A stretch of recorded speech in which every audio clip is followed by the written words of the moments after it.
Hi, I am Nursiman. This is my testimony about my family members who are arbitrarily detained in China. My last phone conversation with my family members is 18th of June 2017. Since then, no one answered any of my phone calls. At the beginning, I would think everything will be back to normal soon, but just after a short while, I was learned that my father and my brother taken to the study.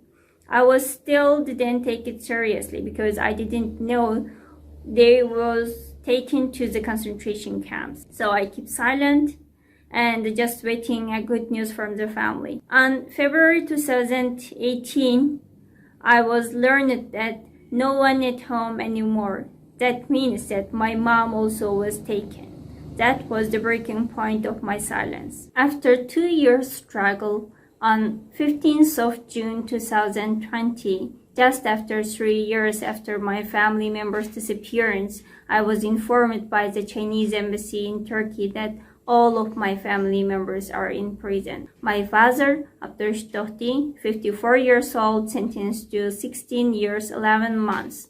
My mother sentenced to 13 years, and my younger brother sentenced to 15 years, 11 months, and my elder brother sentenced to 7 years. My family members, nothing near what the Chinese government accused them of.